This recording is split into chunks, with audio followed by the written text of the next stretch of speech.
কৃষ্ণ কিন্তু ফুলটা নিয়ে রূপার সাথে দেখা করতে গিয়েছিল, কিন্তু রূপাকে সামনাসামনি বলতে পারে না, তাই বলে আমি সোনার জন্য ফুলটা নিয়ে এসেছি। সোনা শুনে সেটা ভীষণ খুশি হয় আর ফুলটা অ্যাকসেপ্ট করে নেয়। ওদিকে কৃষ্ণ বাড়িতে রাত্রেবেলা যখন একা একা থাকে তখন সে ভাবতে থাকে, রাই আমি তোমাকে দেখতে ওই বাড়িতে গিয়েছিলাম। ওদিকে সোনা কিন্তু মনে মনে কৃষ্ণকে ভালোবেসে ফেলেছে, তাই সোনা বারবার কৃষ্ণের ফোনে ফোন করছে। কৃষ্ণ অন্য একটা ফোনে ব্যস্ত ছিল, সেই ফোনটাতে বিরক্ত ছিল, তাই সোনার ফোনটা যখনই রিসিভ করে আর বকাবকি করতে থাকে তখন সোনা কথা কথা শুনেই কৃষ্ণ বলে রাই, তখন সোনা বলে না আমি রাই, আমি সোনা।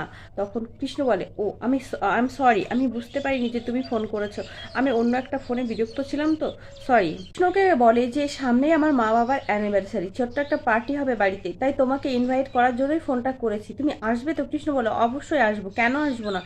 আসলে সোনা বলে যে তুমি এই কয়েকদিনে আমাদের নিজেদের পরিবারের লোক হয়ে গেছো। দীপা আর রূপা যখন সকালবেলা রেস্টুরেন্টের কাজে বেরোবে তখনই কিন্তু উর্মি সেখানে খাবার নিয়ে আসে, তাই সকলে কিন্তু উর্মির খাবার প্রত্যাখ্যান করে।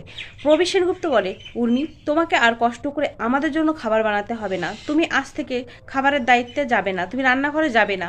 তখন দীপ বলে মা দাদুভাই ঠিকই বলেছে, তুমি আর কোনো খাবারের দায়িত্বে যাবে না। সেনগুপ্ত বলে ছোট বৌমা তোমাকে এতদিন ভাবতাম যে তুমি অনেক বদলে গেছো, অনেক ভালো হয়ে গেছো, কিন্তু তোমাকে বিশ্বাস করে এই খাবারগুলো খাওয়া মানে বিষ খাওয়ার সমান। সূর্য বলে থাক না বাবা, এইসব কথা বাদ দাও। তখন কবি সেনগুপ্ত বলে না, ও যে কাজটা করেছে তারপরে ওকে বিশ্বাস করাটাই আমাদের অন্যায় হবে।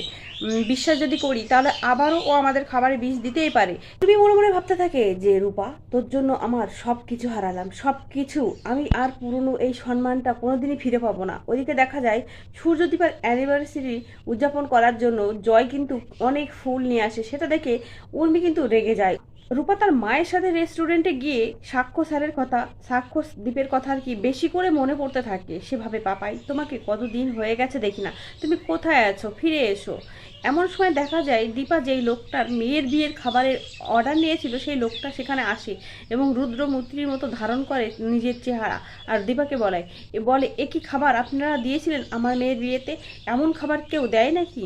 তখন দীপা ঘাবড়ে যায়, রূপা ঘাবড়ে যায়, সেখানে থাকা প্রত্যেকটা মানুষ ঘাবড়ে যায়, কারণ তারা খুব সুন্দরভাবে খাবারটা দিয়েছিল। রূপা জিজ্ঞাসা করে কি বলতে চাইছেন আপনি, ক্লিয়ারভাবে বলবেন। তখন ওই লোকটা বলে আপনি যে খাবারগুলো দিয়েছেন সেই খাবারগুলো খেয়ে আমার মেয়ের শ্বশুরবাড়ির লোকজন বলতে থাকে যে এমন খাবার কোনো দিন তারা খায়নি, এত সুন্দর এত টেস্টি হয়েছিল। এটা শুনে দীপা আর রূপা সবাই কিন্তু খুশি হয়ে যায় লোকটার কথা। তাকে বলে আমি আগে যা বলেছিলাম সেটার জন্য আমি দুঃখিত, আমি আপনার কাছে ক্ষমা চাইছি, আর সত্যি আপনি আপনার কথাটা রেখেছেন, এটা সত্যিই ভালো লাগলো। ওদিকে কৃষ্ণ যখন সূর্যদীপার অ্যানিভার্সারির জন্য সেনগুপ্ত বাড়িটা সাজানোর জন্য ফুলগুলো নিয়ে যাচ্ছিল, তখন সে হঠাৎ করে প্রবীর সেনগুপ্তকেই রূপা ভেবে কল্পনা করতে থাকে আর রূপার দিকে ফ্যাল ফ্যাল করে তাকিয়ে আছে, সে এটাই ভাবতে থাকে। আসলে সেখানে প্রবীর সেনগুপ্ত থাকে। প্রবীর সেনগুপ্ত কৃষ্ণকে অনেকবার ডাকে কৃষ্ণ কৃষ্ণ বলে, তখন প্রবীর সেনগুপ্ত ডাকে কৃষ্ণ সাড়া দেয় না, তখন জোরে ধমক দিয়ে যখন প্রবীর সেনগুপ্ত ডাকে কৃষ্ণকে তখন কৃষ্ণর ঘোর কাটে। কৃষ্ণ বলে দাদু ভাই তুমি। তখন প্রবীর সেনগুপ্ত বলে হ্যাঁ দাদু ভাই, আমার দিকে ভেবে ক্যাবলার মতো ফ্যাল ফ্যাল করে তাকিয়েছিলে কেন। ওদিকে অনুজা গোলাপ ফুলের পাপড়িগুলো ছাড়াচ্ছিল, তখনও হঠাৎ করে কৃষ্ণ নজর সেদিকে যায়। কৃষ্ণ ছোট দিদি ভাইকেও কিন্তু রূপা ভেবে কল্পনা করতে থাকে আর তার কাছে গিয়ে বসে। তখন অনুজা বলে কৃষ্ণ কৃষ্ণ, তখন কৃষ্ণর ঘোর কাটে। কৃষ্ণ তখনও দেখতে পায় সেখানে ছোট দিদি ভাই। তখন কৃষ্ণ বলে ছোট দিদি ভাই।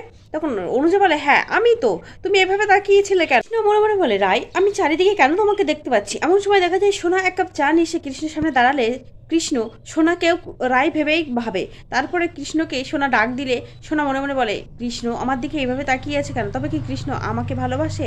মিষ্কা একটা পার্সেল রেডি করে সূর্যদীপার বিয়ের অ্যানিভার্সারিতে গিফট করবে। সেই পার্সেলের মধ্যে থাকে বিরাট বড় একটা বোমা, যাতে দীপা মারা যায়। মিষ্কা বলতে থাকে দীপা তোমার আর সূর্যর এই বিবাহিত জীবন 20 বছরেই হোক, আর আমি মেনে নিতে পারছি না, আর আমি সহ্য করতে পারছি না। এতগুলো বছর আমাদের জীবনে কেটে গেছে কিন্তু সূর্যকে আমি কিছুতেই পেয়ে উঠলাম না, তাই তোমাকে এবার মরতে হবে দীপা। ওদিকে আমরা দেখতে পাবো সূর্যদীপার অ্যানিভার্সারিতে কেক কাটা হয়ে গেলে সোনা আর কৃষ্ণ ডাক্তারবাবু আর দীপা সেজে সবার সামনে অভিনয় করতে শুরু করে। সোনা সুন্দর করে দীপার মতো সেজে স্টেজে ওঠে। ওদিকে কৃষ্ণ সূর্যের মতো ডাক্তার সেজে স্টেজে ওঠে, সুন্দর পারফর্ম করতে থাকে। চলাকালীন দেখা যায় ছোট্ট লাবণ্য বন্দুক নিয়ে লাবণ্য সেনগুপ্তর মতো সেজেই কিন্তু সেখানে যায় আর রুদ্রমূর্তি ধারণ করে। আসলে সূর্যদীপার জীবনে ঘটে যাওয়া 20 বছর আগের সব ঘটনাই কিন্তু এখানে ঘটানো হচ্ছে, সূর্যদীপাকে মনে করানো হচ্ছে। ওদিকে রূপা তার মা বাবার দিকে তাকিয়ে কৃষ্ণকে বলে, সত্যিকারের ভালোবাসা বুঝি এমনই হয়? কৃষ্ণ বলে, হ্যাঁ এমনই হয়, সেটা আমি প্রমাণ করে দেবো। এটা বলে কৃষ্ণ তার জ্যাকেটের ভাগ থেকে একটা সুন্দর গোলাপ বের করে রূপার দিকে দেয় আর রূপাকে বলে, রূপা আমি তোমাকে সত্যি সত্যিই ভালোবাসি। সোনা তার মাকে জড়িয়ে ধরে বলে, মা আমি আমার ভালোবাসার মানুষকে পেয়ে গেছি, আমি কৃষ্ণকে ভালোবেসে ফেলেছি মা।